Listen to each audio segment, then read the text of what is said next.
What's up, everyone? Welcome back to the Moxi Skates YouTube channel. My name is Kid Ace, and today I am going to have a conversation with Kiana about Ariels.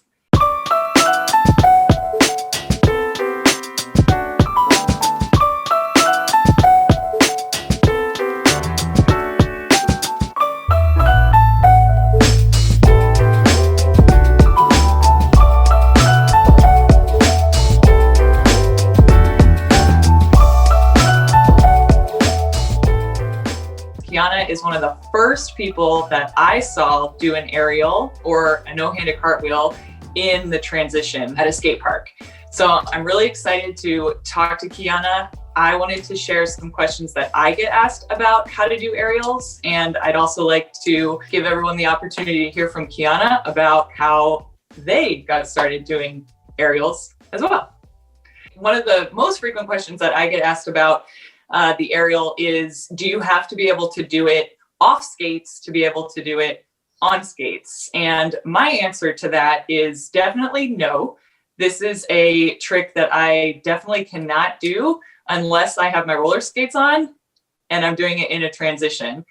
Kiana, have you ever been asked this question? And if you haven't, I'm asking you now, and how would you answer it? So I get asked that question a lot, and I don't really have a gymnastics background. I mostly did beam and like bars, which don't really have anything to do with flips. So my first time learning an aerial was via the skate park and with my roller skates on. And it's very, I feel like, almost empowering, because when I do tell people that, then they feel like they can also learn it too.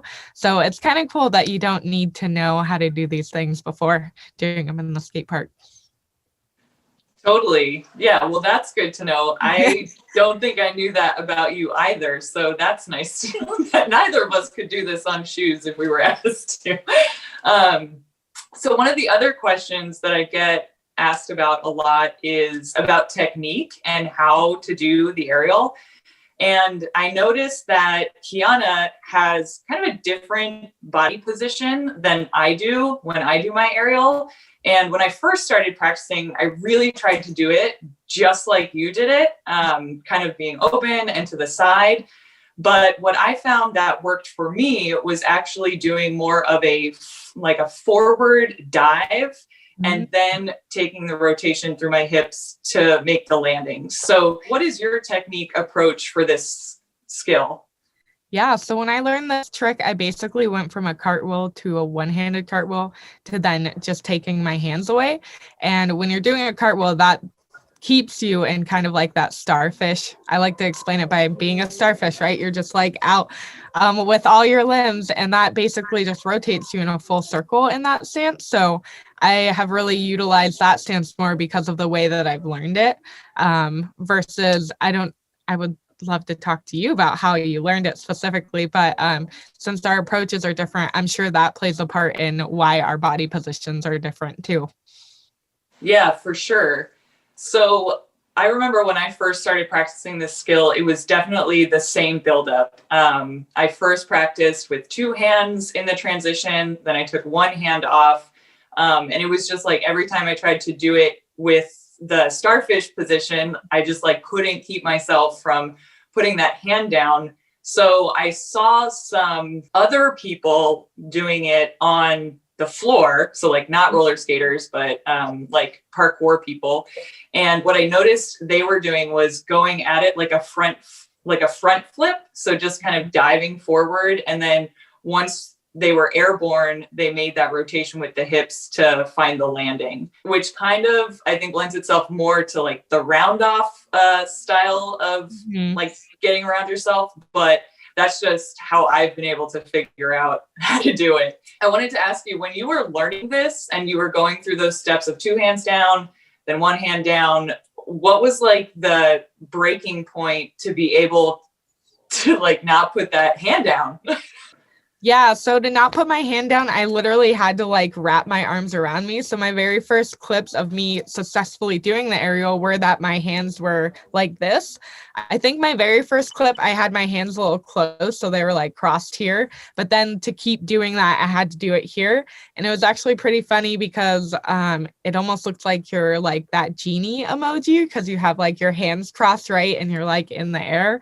But yeah, I had to like actually hold on to myself because I have a lot of fail clips where I would just like bring my arms out, but then like just touch only slightly. And it's like, well, your mind is what is holding you back from touching. So you're going to have to physically like hold yourself back from doing it, or else, you know, if your mind takes more control over your body, but if physically you're held, then your mind can't do anything about it. So Yeah, totally. Kiana, you're like spot on. I think this is one of the most like mental tricks that I've ever had to figure out or do. For me, the hardest part of this trick is like committing to going forward and down. yeah.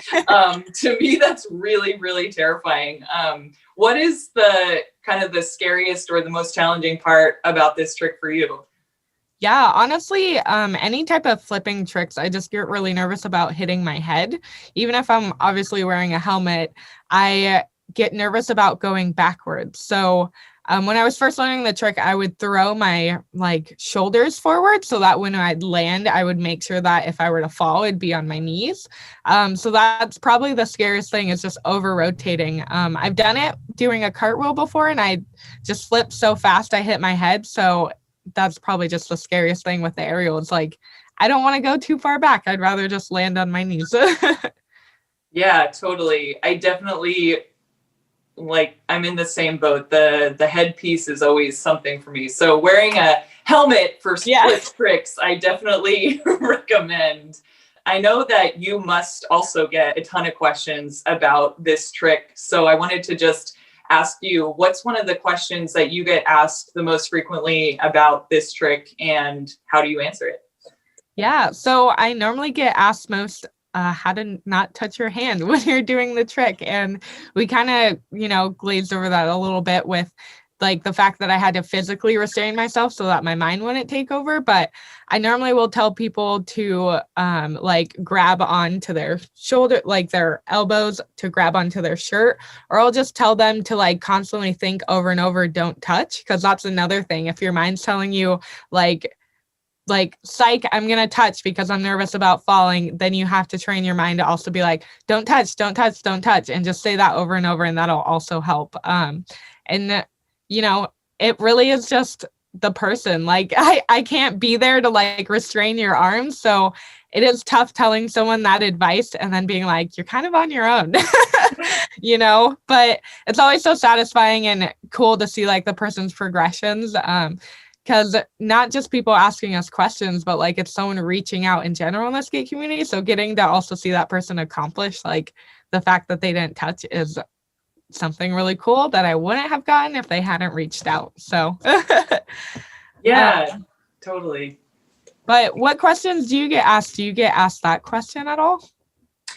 So I usually just get asked where to start to be able to do the trick. And I think for sure, even before going into the transition, before taking this like onto your skates, I think my response to that question is to make sure you can do a cartwheel, right? So definitely at least being able to do a cartwheel, at least being able to put your hands down, because that's going to be where you start when you're doing it in the transition. And then I think another thing that I haven't been asked this, but this is a piece that I notice when I'm like showing people or kind of trying to help people get it is like committing to riding the transition all the way up, because and you're going backwards and you're diving forward, and it's very like lots of scary variables here, but like this is one of those tricks where like you have to you either go 100% or you don't do it. There's not really an in between. So yeah, what would be your like top 2 tips for someone who's like brand new to this trick? Yeah, I would definitely make sure, like you said, to do a cartwheel, but also get your one-handed cartwheel unlocked to where you're not really even using that hand, right? Because when you're doing an aerial, you don't have your hands. And when you're doing the one-handed to progress to doing no hands, is you really are trying to not rely on that hand at all. It's just almost like a step to doing none. So the more comfortable you get with using your one hand, or possibly, those one instances where you just like slightly grace the transition, that's where you should feel comfortable and confident to go to the next step. And that's full commitment of, again, just utilizing one hand. The other tip I would say is the higher you get up on the transition, like you were talking about writing it out, the bigger your aerial is going to be. So it's going to look more dramatic, I guess, because you're coming off of like a higher and more vertical part of the transition. And that just varies on like where you're doing it. But to also complete your aerial, the higher you do it, the more momentum it'll have taken to have gone that high, that momentum is going to flip you right back around. So I feel like the higher you do it, the less effort you're also having to exert to bring your body all the way around, because you're doing the work to get up. It's just going to rotate it all right back around.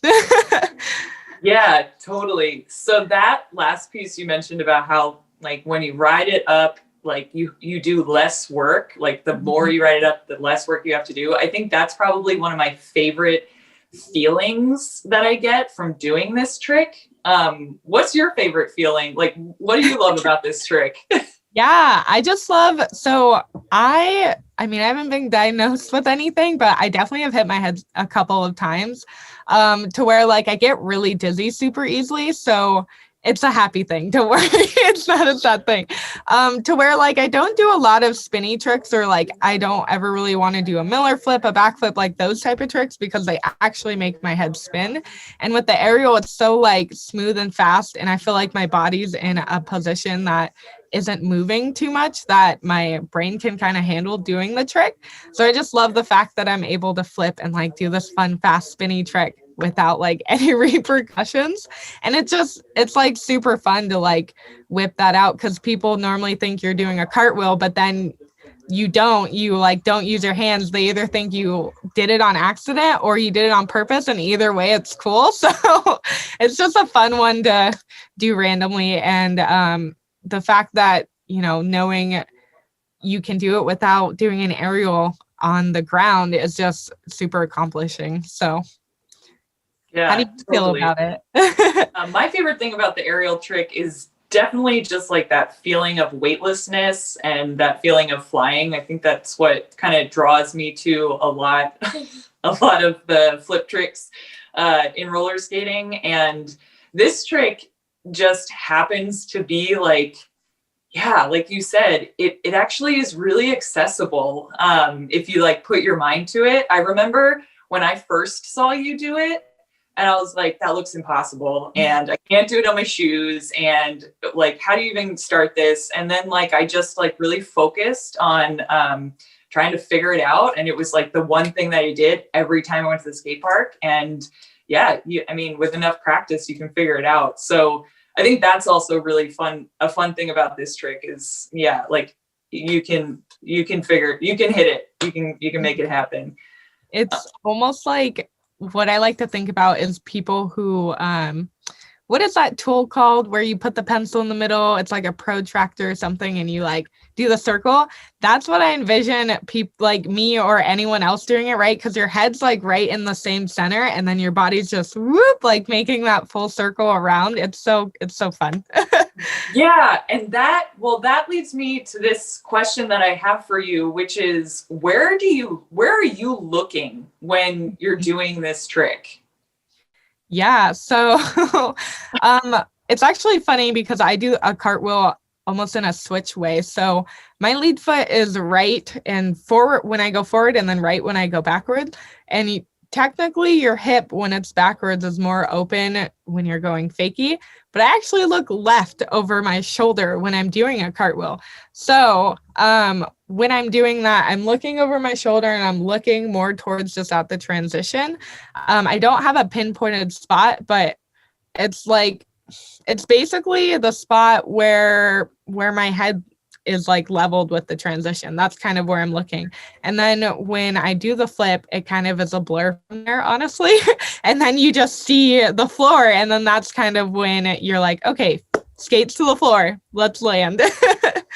Nice, nice. That's so interesting that you're a switch. And I wonder, so I'm also a switch, and I wonder if that's why I had to figure out how to do this a different way, because it was totally messing me up to be landing with, to be landing switch, because right. it's landing your back foot forward. And yeah, that was like really confusing. That's interesting you brought that up. I never actually thought about that before. Yeah, I feel like us switch footers probably have it a little harder when we do tricks, because we're like, you watch someone do it, right, and their feet stay exactly the same, but then for us, we're like, okay, but if we go fakie, we have to bring our foot back, or if we go forward, we have to bring it forward. So when I do the trick, my right foot, you can see that it goes down first and then actually switches right out, so I can like come back sometimes. Yeah. Are there any other questions that you get asked about this trick that you want to offer some advice for skaters who are trying to do this trick? Yeah. So sometimes I get asked like where I do it, because some people might have a smaller park than my normal, which is Linda Vista, which has pretty much like all sorts of different types of ramps. And I really like doing it on higher transition ramps. So ramps that are definitely at least higher than like 6 foot. And with those, because I really like going bigger and I like using that momentum to flip me around, some people will have an issue with smaller ramps. So what I've learned is that, because I've been stretching every day, if you stretch your hips, it'll be easier to do something on smaller, because your legs are what are whipping you over. So if you don't have like very stretched hip flexors, it's not going to do you any good necessarily on something smaller, just because the difference in which your skates, which are the weights of what's flipping you around, right?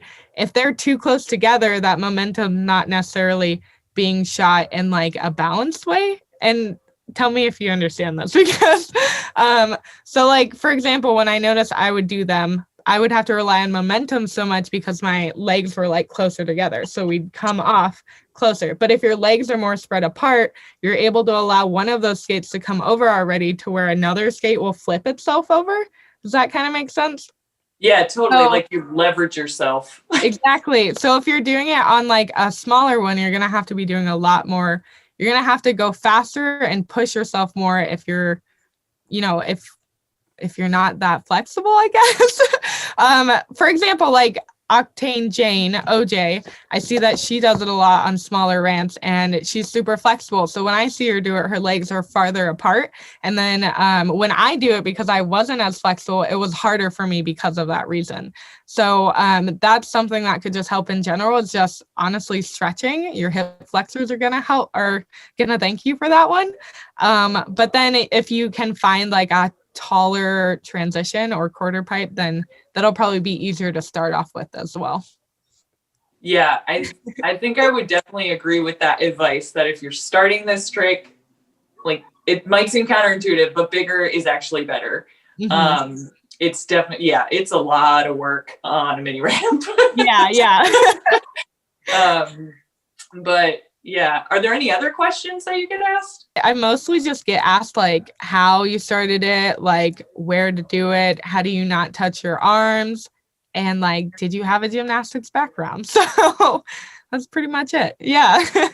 And right. How long have you been skating? Like, I feel like actually that's another question I get asked, is how long have you been skating to do this? And I've been skating for 6 years, and I learned this a few years back, and honestly, it just depends on your comfortability with the trick of a cartwheel. You don't need to do gymnastics to do this trick. You just need to feel confident in yourself and honestly just know how to fall. And both of those things are going to guide you through learning this trick. There's no trick you need to learn beforehand except a cartwheel. So if you just feel confident and want to learn it, I think both Kid Ace and I are examples of that. You can do it if you put your mind to it. So yeah, totally. Thank you so much, Kiana, for chatting with me about this trick. I thought this would be a fun conversation. I hope all of you out there were able to get a few tips for how to start this trick, maybe how to graduate, taking your hands off the transition. So those are some of the questions that Kiana and I get asked about Ariels. Is there anything that we missed? If there are any questions that you still have about Ariels, please feel free to leave them in the comments below. And if there are any tips that you have for Ariels that you think the roller skate community could benefit from, definitely leave those in the comments as well. Kiana, thank you so much for having this conversation with me. This was super fun. Do you have any last words for our viewers? Yeah, I just think that you really can do what your mind, says it can do. If you're having any troubles that are mental, like switch that situation and tell yourself that you can do it, because we were able to, you're able to, your mind's a powerful thing. You can do it. That's awesome advice. Like with a lot of things in roller skating, there's a lot of mental pieces. So that is awesome advice. So thank you all so much for tuning into this video. If you liked it, feel free to leave a comment. Make sure you like and subscribe, and we will see you next time.